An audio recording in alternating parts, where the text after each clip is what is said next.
오늘은 요즘 정말 핫한 주제죠. 비만 치료제 이야기를 해보려고 합니다. 예전에는 노보노디스크의 위고비만 선택할 수 있었는데 2025년 8월에 드디어 일라이릴리 회사의 마운자로가 국내에 들어오면서 완전 판도가 달라졌습니다. 이제는 환자분들도 훨씬 더 다양한 선택을 할 수 있게 된 거예요. 오늘은 삭센다, 위고비, 마운자로 이 세 가지 비만 치료제 약의 차이를 비교해보고 앞으로 나올 새로운 비만 약들까지 좀 간단하게 설명을 드리려고 합니다. 먼저 과거부터 살펴볼까요? 2017년도에 국내 허가를 받고 2018년부터 쓰기 시작한 삭센다는 당시에는 없어서 못 팔 정도로 굉장한 인기였어요. 하지만 이건 매일 주사를 맞아야 하고 불편함이 좀 있었습니다. 그러다 2024년 10월에 위고비가 나오면서 주 1회만 주사를 하게 되니까 굉장히 효과를 많이 낼 수 있게 되고 많은 분들이 또 환영했었어요. 그리고 2025년 8월에 마운자로가 출시되면서 효과 면에서도 기존의 위고비보다 큰 변화가 생기게 된 겁니다. 효과를 수치로 비교해 보자면 차이가 굉장히 뚜렷합니다. 삭센다는 56주 사용 시 평균 7.5% 감량, 위고비는 68주 사용해서 14.9%의 감량을 보였는데요. 마운자로는 72주 사용 시 무려 22.5%라는 기존 대비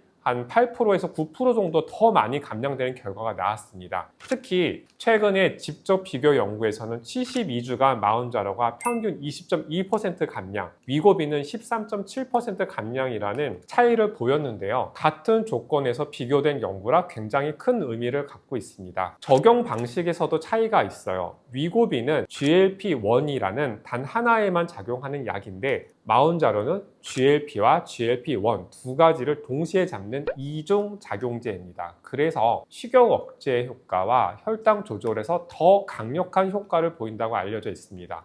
물론 이 두 약 모두 초기에 4주에서 8주 정도까지는 메스꺼움이나 구토, 설사, 피로감 같은 부작용이 생길 수 있습니다. 위고비는 두통과 피로가 특히 많이 발생을 해서 사용자 중 8% 정도가 중도에 포기한다고 알려져 있습니다. 근데 마운자로 역시 초기에 메스꺼움이 더 세게 올 수 있지만 이상 반응으로 중단하는 비율은 6.1% 정도로 오히려 굉장히 낮았어요. 게다가 마운자로는 체중 감량 효과뿐만이 아니라 수면 무호흡증 개선 효과까지 입증이 돼서 2024년도 말에는 미국 FDA에서 수면 무호흡증 치료에 적응증까지 승인을 받았습니다.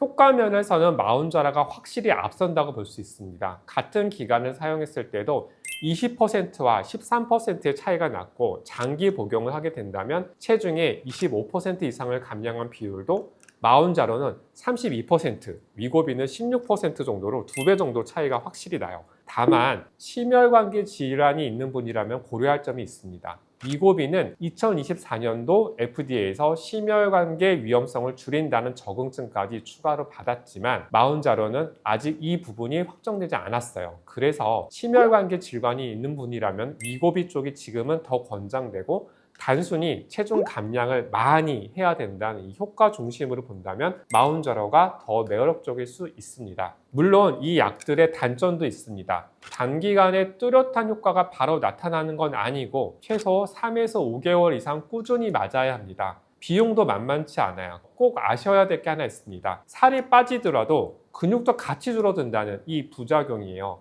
위고비 임상에서는 감량된 체중의 25에서 40%가 근육이었고 마운자로도 약 25%의 근육이 줄었습니다. 즉 지방만 빠지는 게 아니라는 거죠. 그래서 이 약들을 쓰실 때는 반드시 규칙적인 단백질 섭취와 근력 운동을 병행하셔야 합니다. 그래야지 건강하게 노화가 안 오는 살 빼는 다이어트를 성공하실 수 있습니다. 마지막으로 궁금해하실 수 있는데 앞으로 나올 비만약에 대해서 간단히 설명을 드릴게요. 처음에 삭센다는 매일 맞아야 되는 주사였다면 이제는 주 1회만 맞아도 되는 위고비와 마운자로까지 나왔습니다. 근데 앞으로는 한 달에 한 번만 맞아도 더 효과가 좋은 주사제와 아예 이 성분을 먹는 약까지 나올 준비를 하고 있습니다. 예를 들어 아모젤이라는 회사에서 만든 마리타이드라는 약은 한 달에 한 번만 맞아도 1년 동안 평균 체중이 20% 줄인다는 결과가 나왔습니다. 그리고 일라이릴리사에서 개발 중인 오르포글리픈이라는 약도 있는데요. 이 약도 굉장히 좋은 효과를 보이고 있습니다. 게다가 앞으로는 근육은 그대로 두고